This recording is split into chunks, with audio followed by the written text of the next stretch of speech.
what's up? It's me again, Becky, and welcome back again to my YouTube channel. So for today's video guys is tatalakayin nga natin kung ano ba yung dahilan kung bakit nasunog yung bahay kung saan tatlong magkakapatid ang nasunog din. So bago natin tatalakayin guys, panoorin muna natin yung video na to.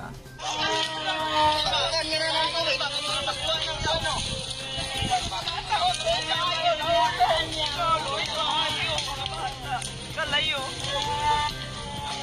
Tuloy ka mga bata. Kalayo. Dito pa. Wala, lagi. Malukog yan. Dito ko. Ay, kimaya. Kaya, turaw. Nasunog ko.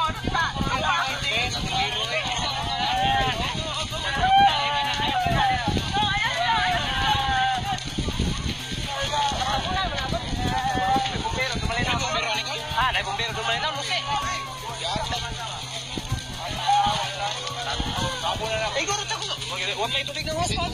Pwede mo talapot lang. Tubig sa kabay.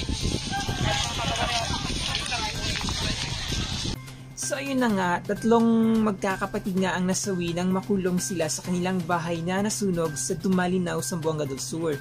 Ang mga biktima is hindi raw nakalabas ng bahay dahil tinalian daw ng nakakatanda nilang kapatid ang pintuan ng magbibito ng tubig.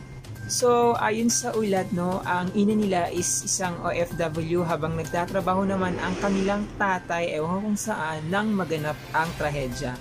So, labis nga ang pagdadalamhati ng ama ng mga biktima nang umuwi at makita ang mga sunog na bangkay ng kanyang mga anak. So, kahit sino naman talaga magdadalamhati sa nangyari.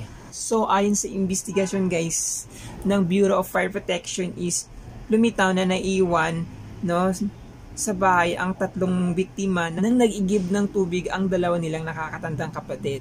So, pero tinalian daw ng plastic ng straw yung pintuan, para hindi raw makalabas yung mga bata. So, posible rin daw na napaglaruan ng mga bata, yung posporo dahilan ng pagkasunog dahil nga walang kuryente sa kanila.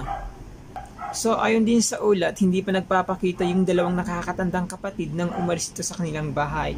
And, hindi pa rin daw alam ng kanilang ina na OFW ang nangyari. So, ayan po guys, yung rason kung bakit nasunog yung bahay na kung saan may tatlong batang nadamay. So, ayan po. So, hanggang dito na lang po tayo. And sa mga hindi pa nakapag-subscribe, ayan, as usual, don't forget to hit the subscribe button and the notification bell, syempre para updated ka sa mga next videos na i-upload ko. So, ayan. Thank you for watching guys and see you on my next vlog. Bye!